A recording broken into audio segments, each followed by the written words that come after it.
All right, so Congress passing the Taft-Hartley Act, which allows the president to stop a national strike with an 80-day cooling off period while allowing states to pass the right to work laws limiting the power of labor unions, okay?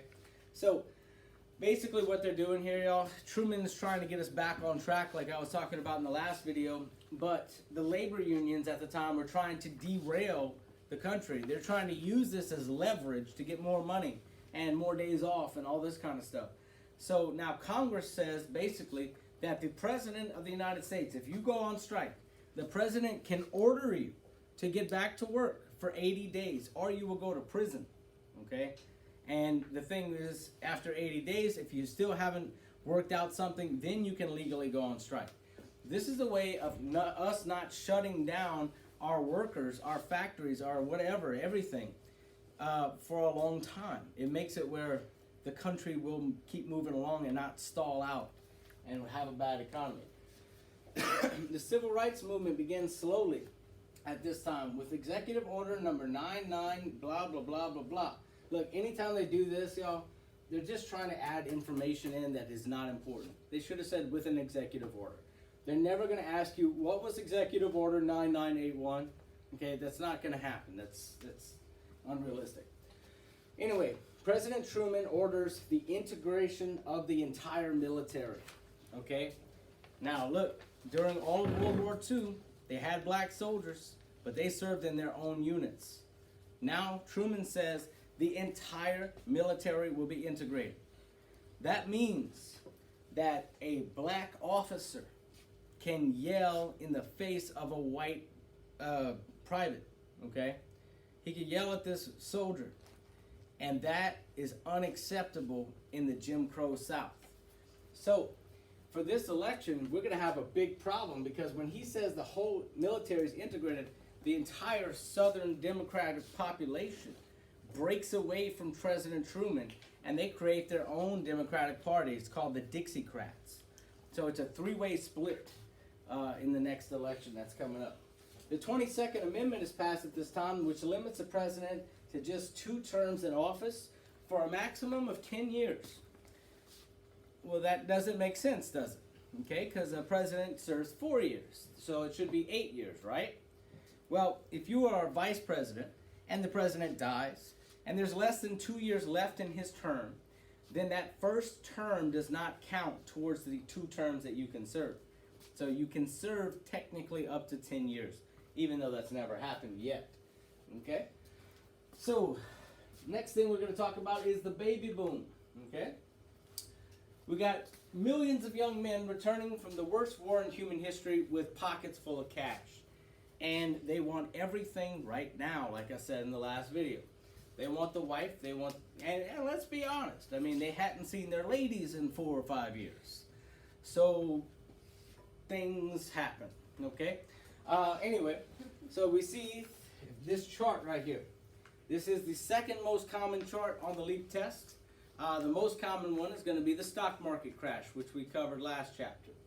All right, so if you look right here, it tells a story, okay? So these are the boomer years. This is births, by the way. Okay, births by the thousands. These are your years.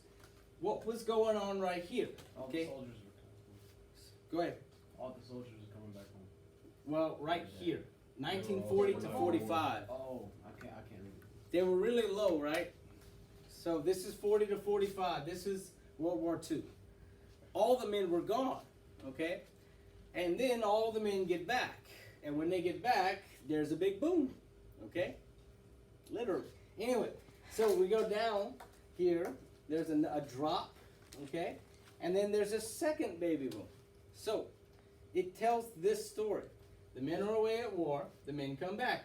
Bunch of babies happen, okay? I don't know if babies can happen, but whatever.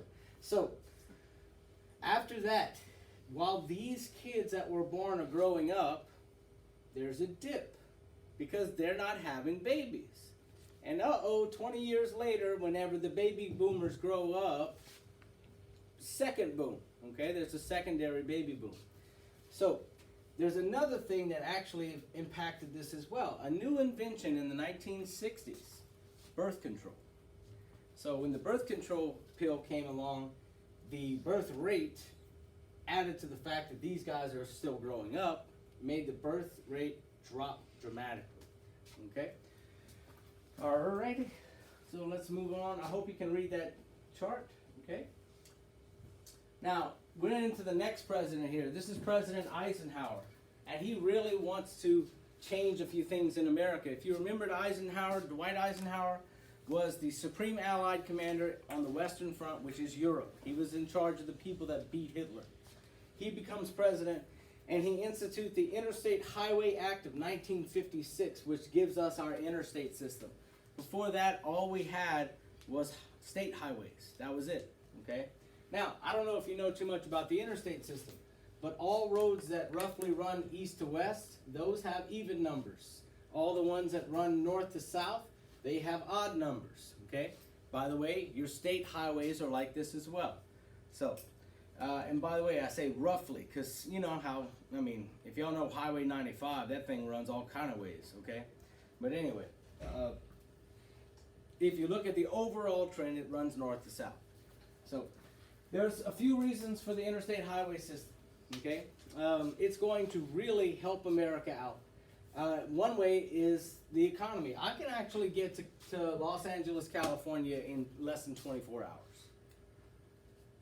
Try that in the 1800s. Not happening. Try 8 months, okay, from Church Point.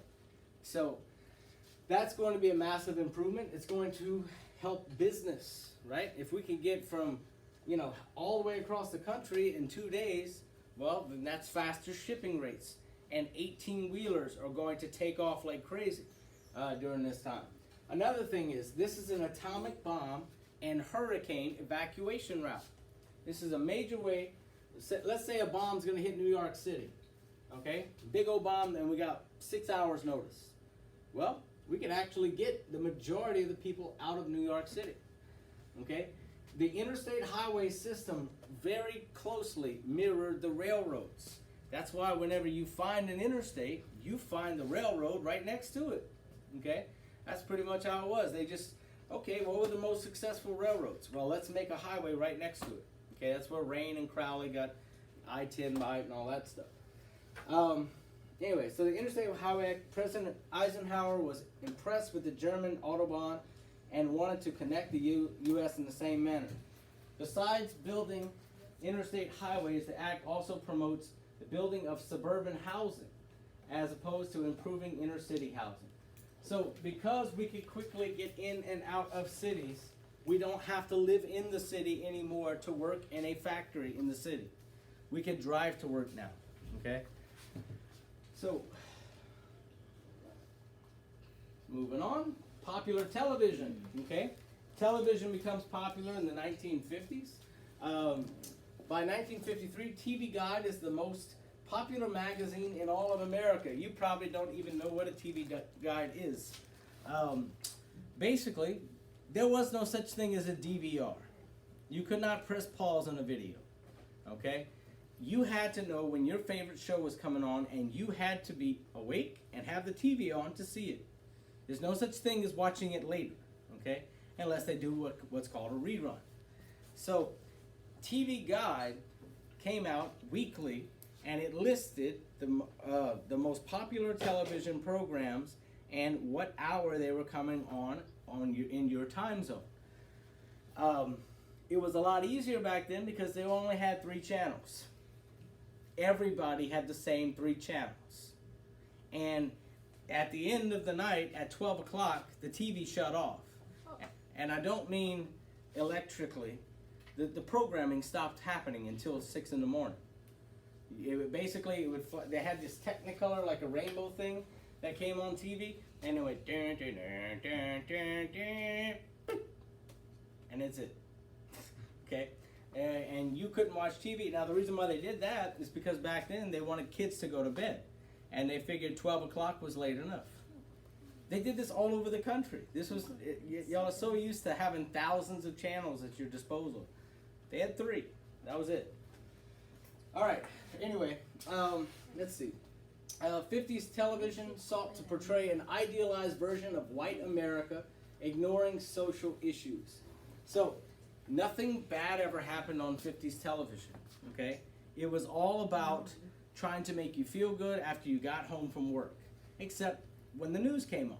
And even then, they would still mind their tongue, okay? They wouldn't have these ridiculous things coming on television.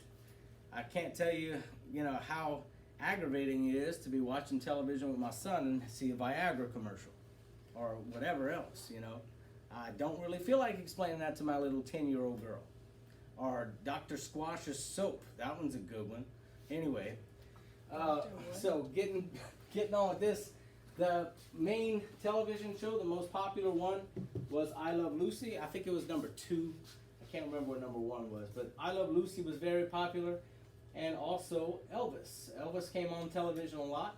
He was actually banned from being filmed from the waist down after his first television appearance, because as he would shake and shimmer, he wore these really loose pants, and it didn't leave much to the imagination, if you know what I'm saying. So, all right. Alaska and Hawaii also became the last 2 states to join the United States around this time.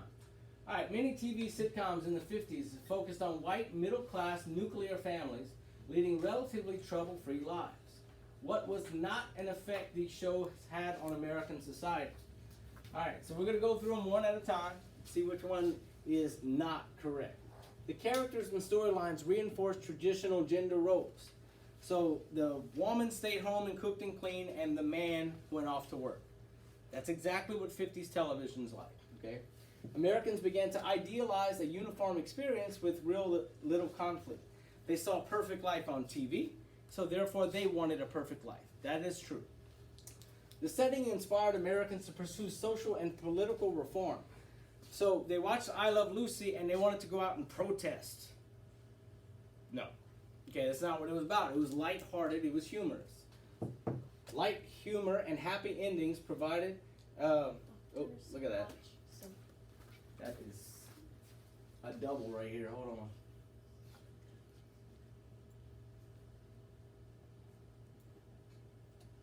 Okay, light humor and happy endings provided distractions from Cold War concerns. That's true. So the only one that's not true is this one right here. Okay, watching I Love Lucy is not going to make you want to go out and protest, folks. All right, next one. Which historical event should not appear on a timeline showing up from the 1950s? All right, Dwight Eisenhower's elected president. Yep, that was 1952.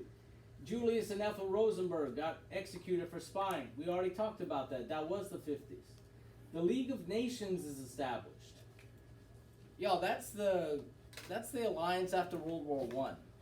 That would be the teens, not the 1950s. What they're thinking that you're going to pick would be the United Nations, okay? But that wasn't even established till the 40s. So the only one that wouldn't be on the 1950s timeline is the League of Nations here, okay? All right, and we're going to start with the Civil Rights Act, Act's next video.